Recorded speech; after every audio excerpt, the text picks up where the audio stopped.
आहेत. गजानन कांबळे साहेबांनी आपल्या मुलगीला खास तू जाऊन हे ट्रेनिंग कर आणि हे काम कर असं मला वाटतं 2 वर्ष मागे लागले होते, पण तुमची इच्छा नव्हती त्यावेळेला. आता काय झालं, तुम्ही कसे आला आणि आज काय घडले? नमस्कार. नमस्कार. माझं नाव स्नेहल कांबळे आहे. मी कामोठ्या गावात राहते, नवी मुंबईमध्ये. ह्या फील्डमध्ये माझे पप्पा 4 वर्षापासून आहेत. या क्षेत्राशी खूप म्हणजे त्यांचं एक वेगळी अटॅचमेंट झालेली आहे. त्यांनी खूप डेमो पण दिलेले आहेत आणि मी स्वतःही पाहिलेलं. बट मी याच्यावर ट्रस्ट ठेवत नव्हते की बेवडा आहे तो दारू, सॉरी मी अशा वर्डिंग मध्ये होते, पण मी बेवडाच म्हणते. तो बेवडा आहे तो दारू पिणारच. त्याला कितीही तुम्ही दुधात तुपात धुवा तो तसाच राहणार. पॉसिबिलिटी नाही की तो सुधरेल म्हणून. पण काही वेळेस असे काही प्रसंग माझ्या स्वतःच्या घरात घडले. माझा भाऊ आहे, तो अशा व्यसनाच्या नादी लागला होता की तो व्यसन काही केल्याने सुटत नाही. तो म्हणजे गांजा. खूप ट्राय, त्याचं वय वर्ष, तो 17 वर्षाचा असताना त्याला त्या गोष्टीची लत लागली. त्याला ती नशा सोडवण्यासाठी आम्ही खूप प्रयत्न केले. खूप नाही ते डॉक्टर पाहिले, आम्हाला बाहेरचं सांगितलं, हे सांगितलं, ते सांगितलं, सगळ्या गोष्टी ट्राय केल्या. इव्हन माझ्या पप्पांनी सरांशी सुद्धा बोलणं केलं होतं.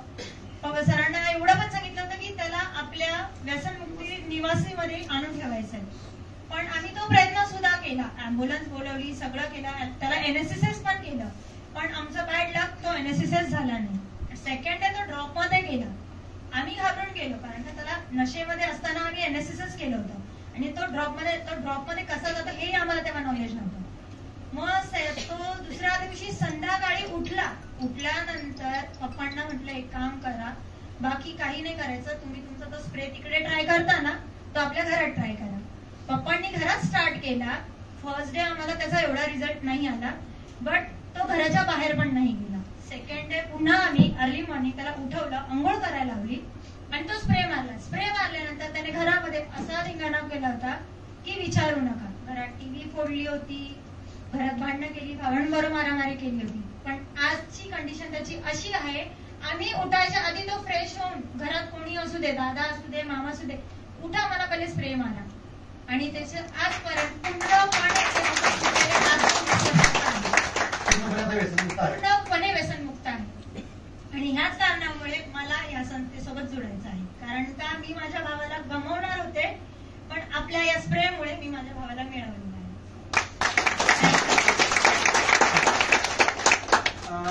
आमचे खास जीवलक संस्थेची व्यक्ती म्हणजे आमच्या घरची व्यक्ती असल्यासारख्या प्रकारे मधल्या काळात ज्याला हे डिस्टर्ब होते त्या मुलाच्या ह्याच्यामध्ये, त्या गांजाच्या नशेमध्ये काही केसेस वगैरे पण यांच्या भावावरती झाल्या होत्या त्या काळामध्ये?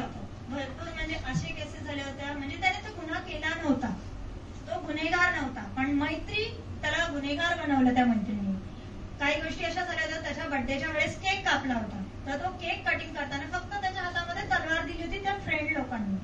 पण तिथल्या काही रहिवाशांनी, एक आमचा म्हणजे आमच्या इकडे जाती भेदभाव पण आहे, तर त्या लोकांनी तो व्हिडिओ इतका डेंजर पद्धतीने व्हायरल केला होता की तो सोशल मीडियावर पूर्णपणे व्हायरल झाला होता. त्या सिच्युएशन मध्ये तो आणखी हायपर झाला होता आणि त्याची लिमिट नव्हती नशेची. तो आम्हाला पहाटे 4ला घरात दिसायचा. काही वेळेस माझ्या मोठ्या भावाने त्याला शोधून सुद्धा आणलेला आहे. मग न इलाजाने आम्ही हे सगळे पर्याय केले. जेव्हा आपला स्प्रे स्टार्ट केला, आम्हाला लगेच तो रिझल्ट नाही आला, बट आज तो रिझल्ट एवढा भारी आहे की तो ड्रिंक सुद्धा करत नाही, गांजा सुद्धा ओढत नाही, सिगरेट सुद्धा काही नाही, तंबाखू पण नाही. हे त्याचे 4ही व्यसन सुटलेले आहेत. 4हीच्या 4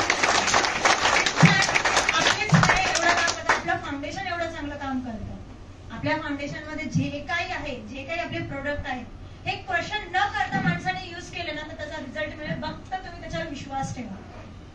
जसा माझा विश्वास नव्हता, पण ह्या प्रोडक्टने, ह्या फाउंडेशनने मला माझ्या घरात मी प्रयत्न केल्यानंतर मला त्याचा विश्वास बसलाय आणि तो मी सर्वांनाही तो विश्वास देणार आहे.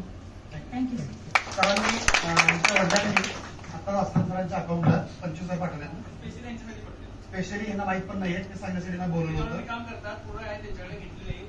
मुलगीला एकदा कॉन्फिडन्स आला, फीडबॅक सांगितलं की ट्रेनिंग खूप चांगला आहे. ती म्हणते स्पेशली हिने आमच्या रूम मध्ये पण आले होते आणि वडिलांना फोन केला आणि असे म्हणले फोनवर की ट्रेनिंग खूप मला आवड. असं म्हणलं तर वडील तिकडे काय म्हणले, शुद्धीवर आहेच असं का म्हणले, कारण हे ह्याच गोष्टीविषयी फुल निगेटिव्ह होत्या. हे नाही आवडतच नव्हतं. एका दिवसात अशी कशी तू पॉझिटिव्ह झाली. सगळ्या माहिती दिल्यानंतर आज सकाळी तरी कॅश टाकली, आजपासून मॅडम काम चालू करतात. जोरदार शुभेच्छा.